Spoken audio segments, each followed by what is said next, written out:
So the anniversary stream showed off a lot of interesting things that Behaviour have in store for Dead by Daylight in Year 8. There were lots of information on anti-camping, player support, new survivor bots, but the most important bit of news for me was when two of the devs were talking about the upcoming chapters and confirmed that both Chapter 29 and Chapter 30 will be licensed pieces of content, and licensed with a big L, iconic additions to the franchise. This is significant for a couple of reasons. Firstly, we haven't had a licensed chapter for almost a year now, so licensed content is long overdue for new chapters, and to have that confirmation is nice and means we can now start speculating about what licenses may be coming into the game. Secondly is the fact that the devs have said iconic licenses openly coming to the game, and this to me indicates that both chapters will be game-breaking licenses that are both in the top bracket of licenses that are yet to be in Dead by Daylight. So without further ado, let's discuss the possibilities for what licenses these two chapters could be. Let's start off with Alien. Alien is a license that has long been talked about coming into Dead by Daylight. Most recently, there was a lot of speculation that Alien was a big possibility for the anniversary chapter release. While now we know that this is definitely not the case, this is one license that has consistently come up on satisfaction surveys throughout the years and has been hyped consistently by the community.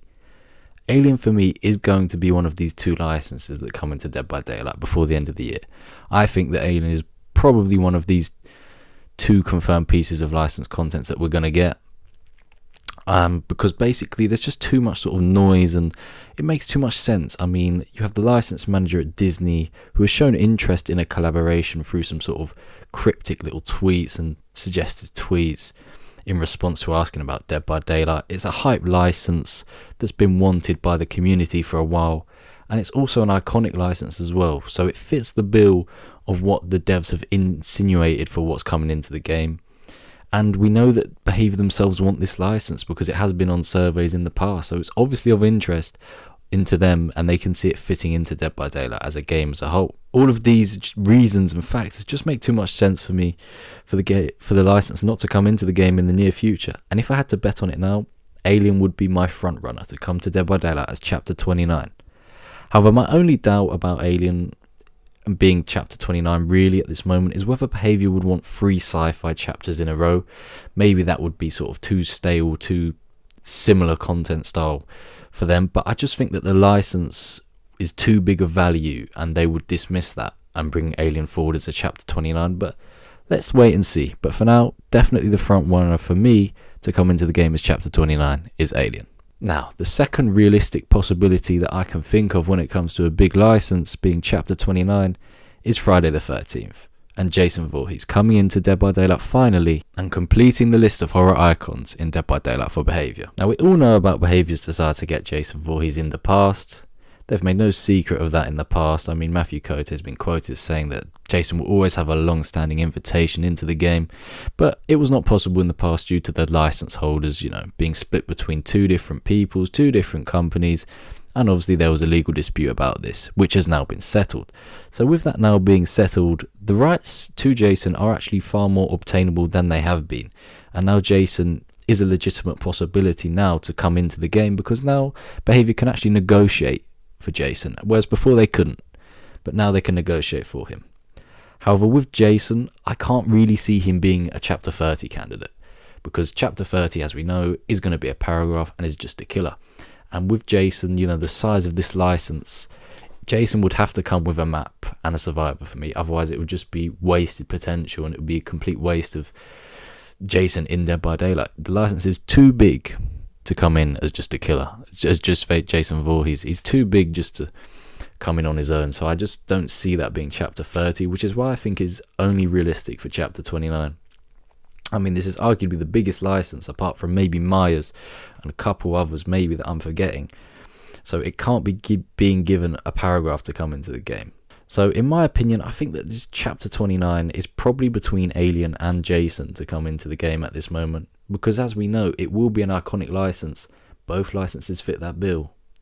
That narrows it down completely. You're only dealing with a couple licenses when it's an iconic license, maybe 5 or 6 at most, and I can't see either of Alien or Jason releasing as paragraphs it makes too much sense for them to have survivors and maps to come with them, sort of, whereas I can see some other licenses, which you're going to talk about in a minute, that could definitely make more sense as a paragraph than they actually maybe would as a full chapter. So therefore, I just see these two licenses competing for that chapter 29 spot. I mean, obviously we don't know anything. There's no leaks, no information. This is just purely speculation and just sort of logically thinking about this.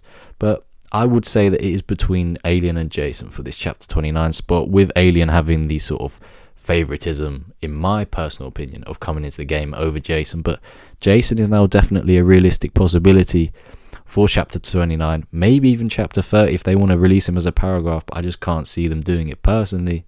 But definitely a realistic possibility for some licensed content to be Jason in Dead by Daylight in the near future. Now, chapter 30, obviously we know this is a paragraph, and so because we know this is a paragraph and just purely a killer with no survivor, no map, it's going to be a more sort of low-key sort of release than the chapter 29 in some ways. So we can narrow that down as well, because there are certain licenses within sort of the horror genre or the video game space in general that just make sense for a paragraph more than they do a license sort of massive chapter release. And that could even be massive chapters like Pennywise. Pennywise is once again one of these licenses, but Behaviour have made no sort of objection to, and it's been clear from them in the past that they have wanted Pennywise to come into Dead by Daylight. Matthew Cote, I think he said a couple years ago in an interview that he has tried to get Pennywise into the game, but the license holders were not available to talk at that time and were not willing to collaborate at that time for a video game collaboration. And now Pennywise for me just fits this chapter 30 slot very well. Firstly, we know because it's just a killer only chapter, and there's no really clear survivor sort of you can use from the Pennywise sort of license. There's nothing really you can really, because a lot of children are involved, and obviously we know Behaviour cannot put children in the horror game unless they are of a certain age. You have to be an adult to be a survivor or a playable character in Dead by Daylight.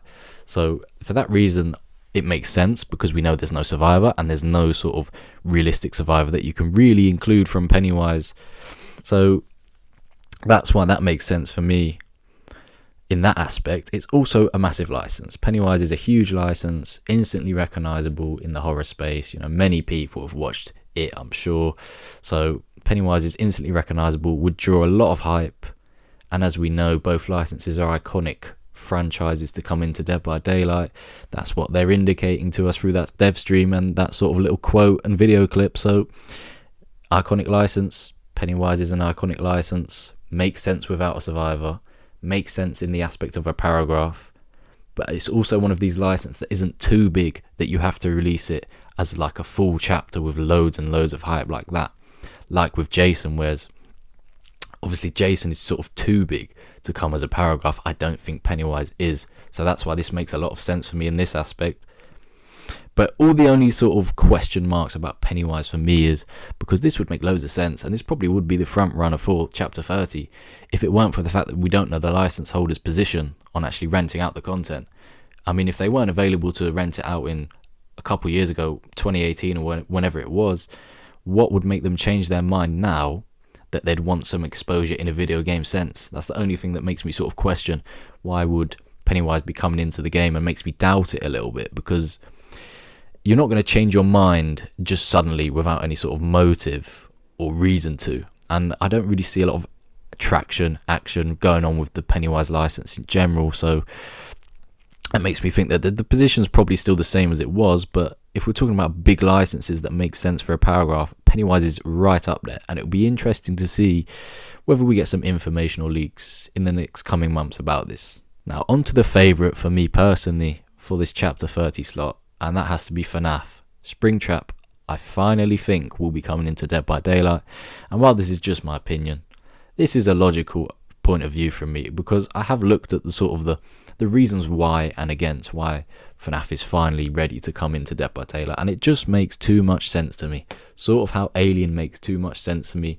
There are too many sort of coincidental, convenient connections between the FNAF license holders and Behaviour. And let me just show you why. Well, we obviously know that FNAF movie is coming October 27th, And that was recently sort of given a trailer in the last few days. That was a lot of hype was generated from that. So there's obviously still a lot of market potential for FNAF in general, just in the horror space, not necessarily the Dead by Daylight space. But what's interesting is that who is producing this movie for FNAF, this new FNAF movie, and it is Jason Blum and Blumhouse. And as we know, Blumhouse and Jason Blum are also the corporation involved with producing the Dead by Daylight movie that Behaviour announced in the last couple of months. So Blumhouse are both producing the FNAF movie and the Dead by Daylight movie, so there's a clear link there between the two. You know, if Behaviour want to go get FNAF or have a conversation with FNAF, Scott Cawthon, about renting out this property to them, they can just go to Blumhouse, get the phone number, get the email, whatever, and I'm sure that Scott Cawthon and the FNAF party will be more than open and happy to express and sort of this possibility with Behaviour, because the studio will give, Blumhouse and Jason Blum will give a good reputation, a good sort of wording for Behaviour. So I'm sure they would be more than open to sort of collaborating, or at least hearing out sort of the pitch from Behaviour in that sense. And now another sort of interesting point about this is the timing of it. So the FNAF movie releases in October. Chapter 30 will come out in mid to late November. Now, it just makes sense from that sort of aspect that it's a great way to promote your content from a FNAF perspective. If you have your movie coming out, there's going to be a lot of hype and traction, and it just makes sense for both. FNAF will get free exposure and free money from the video game space, from Behaviour and Dead by Daylight, if they choose to pursue that, and if it was to come out as Chapter 30, and Dead by Daylight would get some exposure because the FNAF franchise is massive and will come to Dead by Daylight, and then they'd get loads of free money from all the people buying the FNAF content in the game, and the player base would increase. It would be a significant sort of upside in potential for both sides. It just makes sense for both sort of ends of the spectrum here. So for that reason, it just makes a lot of sense for me. And if we also go into the specifics of the Chapter 30 sort of requirements, there's going to be no survivor. There is no clear survivor in FNAF, you know. There is only one sort of main antagonist from FNAF, and that's Springtrap. And Springtrap, you know, is sort of, makes a lot of sense as a big paragraph, you know. Doesn't need a survivor to come with. Not really needing a map. A map would be good, but there's not really a map that you could say stands out compared to maybe Jason coming into the game. Sort of needs a map, but makes sense of a paragraph. It's a huge license in itself, arguably as big as Friday the 13th and Jason. This, I mean, FNAF and Springtrap have been long hyped by the community, long time. Possibly the last 5 years there's been consistent hype for this license to come into the game, and Behaviour know this. Matthew Cote knows this, and now that, you know, FNAF are doing this movie, that suggests that they're open to sort of more collaborations in the space and sort of promoting FNAF after they haven't done so for a long time. That suggests to me that they're open to sort of these sort of collaborations and doing more with the actual IP itself. So maybe now they are ready to rent out their property and do a collaboration with Behaviour. And Chapter 30 just makes a lot of sense. Iconic license, doesn't need a survivor, doesn't need a map, and just is beneficial for all parties. So for that reason, I would say FNAF is the front runner for Chapter 30, for me, in my personal opinion, at this moment. So those are just 4 of the licenses that are possibilities that I think for Chapter 29 and Chapter 30. Obviously, maybe there are more, but when you're thinking exclusively about iconic licenses, that does narrow the list down significantly, and there's only really maybe Slender Man and maybe even Candyman, really, if you're really thinking about other sort of licenses that are iconic enough to be deemed big licenses coming into Dead by Daylight, or with the possibility. But I think these 4 licenses, Alien and Jason, for Chapter 29, I think those 2 are the most concrete possibilities for me if I'm realistically and logically looking at it. And Chapter 30, FNAF is the favourite for me for that, with Pennywise coming in maybe, if not. But yeah, interesting times for Dead by Daylight. 2 iconic licenses will be coming to the game for Chapter 29 and 30. It's exciting. I can't wait to see what they are.